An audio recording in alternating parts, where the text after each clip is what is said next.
Hi, this is Crystal from Crystallized Designs, and today I'm going to show you how to do the Trinity knot I-cord necklace. So basically excuse me, I created I-cord for a certain length with Furl's Lucette fork, and I love this tool, and I love making I-cord. I didn't realize how easy it could actually be, and I love watching TV and just pumping these out. Anyways, we are going to make the Trinity knot, and this is for a necklace, but you could do definitely other things with it. So, as I'm playing with the yarn, what we're going to do is we're going to match up our ends, and without twisting the cord, we're going to find, see, you don't want it twisted, you want it nice and flat, like so. You want to find the mid section to this cord, which is right there. I'm going to hang the ends in my lap, and we're going to start making the Trinity knot. So what we're going to do is we're going to take the left, cord, the left side of the cord, and we're going to move this over the right, and then we're going to make an additional loop, and I'm making this slightly bigger than I normally would, so you can hopefully see better. I'm going to make another loop, but having the end come down, like so. So you should have this shape. Then I'm going to take this cord, which is now the left, was the right, and we're going to make the same thing, except for slightly backwards. We're going to make a loop and come down around the back. Okay, so again, I just kind of make a loop by pushing this up. It doesn't matter how you make that loop, as long as you make this right section above and this below. Okay, that's kind of key. Then what we're going to do is we're going to cross the two bottom strands, like, whoops, that. Okay, and again, this is bigger than normal, but it's easier to show this way. Now what we're going to do is we're going to take, we're going to insert this side up through this circle. We're going from the back to the front. So I'm going to find my end. You can use your yarn needle or anything like that. Roving can be harder to work than actual plied yarn. I have a big enough circle where that's not going to matter. But I'm going to take my end and I'm going to slowly, without twisting it, pull it up and through. Again, this is very, very loose to what you want it to be. And then I'm going to wrap it behind that upper loop, like so. Now we're going to take this strand that's still hanging kind of down and onto the side, oh, excuse me, and we're going to take it up and over and through. Okay, so I'm going over and under this left loop,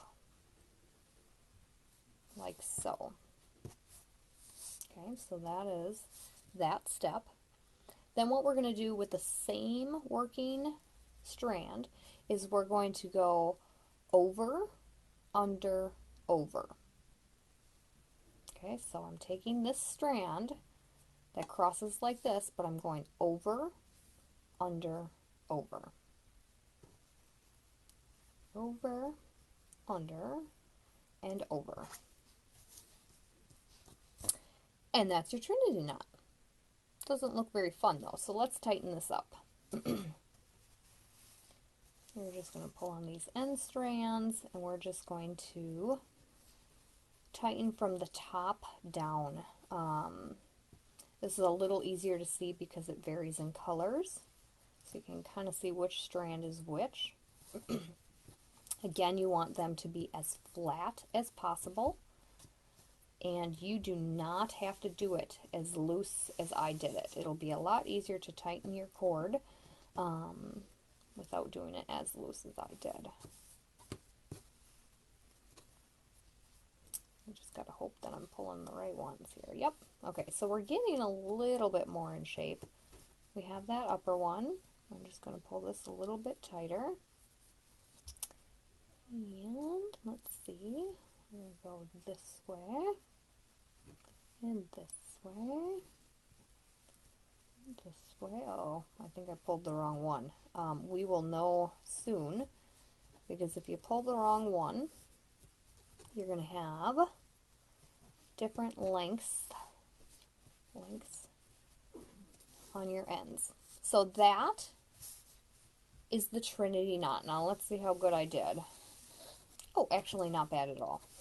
If your ends would be different lengths like that, you would have to somehow get them more even by following the knots and just pulling it through in whatever direction it's looping through. But my ends are really, really good. And that is a Trinity knot. Now, let's do this with, let's try it with 2 strands. I did a box knot with 3 strands. Let's do 2 strands now. So I always like my slightly larger one on the outside. These are all the same size-ish. I don't count my knots. What I do is I roughly estimate the size. So I'm matching my ends. So I have all my ends now here. And we're going to see which one's the largest. Alright, this one is the largest. So we're going to have this one on the outside, and we're going to repeat those instructions. You can do this with really thin yarn and a whole bunch of strands. The more strands, the harder it is to pull through, and keep these flat. We're going to keep these flat throughout the entire process. So I'm going to take my larger one, move it off to the side. I'm going to take my smaller in length one. I already found the midpoint on both, so I'm going to take the midpoint and match them up, and I'm going to drape them off on the sides. So we are going to repeat the same process, but with 2 strands instead of just 1. And again, you can do this with 3 strands or more. Okay, so let's get started with 2 strands. So what we're going to do is we're going to take the the left and cross over the right,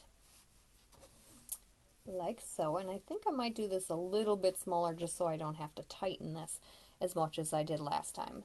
Then we're going to take that same one and we're going to loop it down and around. So you see how these are getting all bunched up? You want that. Might have to make this a little larger so it's a little easier to see. You want it flat. Separate your strands. Alright, so that is that one. And then with this side, now it's the left now, it was the right, what we're going to do is we're going to go, it's harder to do with 2 strands. So basically, make that loop and come down this way, underneath this strand. And then I have to fix my strands. As you pull and tighten, you're going to notice, you know, some bunch up over the others. Alright, so there is part of our knot. I'm going to move these off to the side so you can kind of see. That is where you want to be at this point. So now what we're going to do is we're going to take the left and we're going to cross it over the right, just like before. Just like so. Now with the right strand, what we're going to do is go under this loop and over and behind the upper loop. Okay, so we are going under, and I'm going to actually start with my ends to make it a little bit easier, because I'm going to hold this flat as I pull through and try and keep my ends as neat as possible. And then I'm going to lay this behind that upper loop. Again, as flat as possible. You don't want all of these crossing over each other. It's not going to look neat and professional. Alright, so now that that one is up and over, we're going to take this one and we're going to go over and under. over and under. I'm just going to get my tails out of the way. I'm going to hold it down. I'm going to pull the strands that seem shorter. I'm going to snug this up just a little bit more.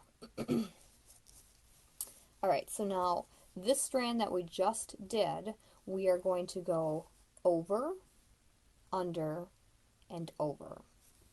Okay, I'm going to work with my ends to make it easier. I'm going over and under and over. Get my tails out of the way and pull, making sure they don't cross each other like they were doing.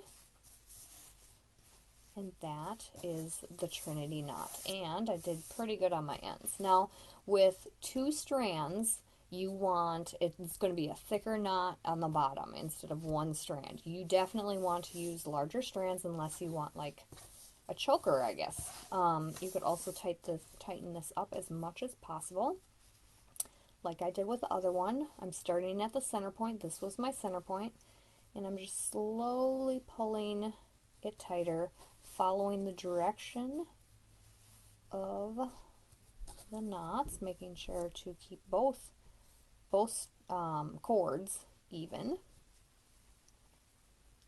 like so. Oh, okay, so this one is getting a little, okay, like so. I'm going to pull that. Again, I'm holding it to kind of keep it more flat. Okay, so there I don't have as much of a choker, but now my ends don't match. So what I'm going to do is I'm going to lengthen this either by tightening the knot or going all the way through and taking from the other side. Again, this is just playing and getting exactly what you want. Okay. Oops. Okay, I did it the wrong way. So what I want to do is pull this. Oh, this loop is crossing over. Okay, so basically, where am I? You get the idea. It's just, I think I'm pulling the wrong way again. Trial and error, that's all it is. And you want it to look like the knot you want to make, so make sure you keep that tension for that triangle shape. Okay, I was pulling the right one, but now I don't have a triangle, so I need to ease up a little bit down here. I have somewhat more, and I'm just going to play with it just to get that triangle shape a little bit more, like so. And my ends are fairly even. So that is the Trinity knot. I could still keep playing. I could play forever with these, trying to get them perfect. Like this guy. I don't like the way that one was looking. So that is the Trinity knot. So if you like this tutorial, make sure to hit that subscribe button and make sure you get notifications checked so you can get every and all tutorials and patterns and unboxings and all that kind of stuff. And we'll see you later. Bye.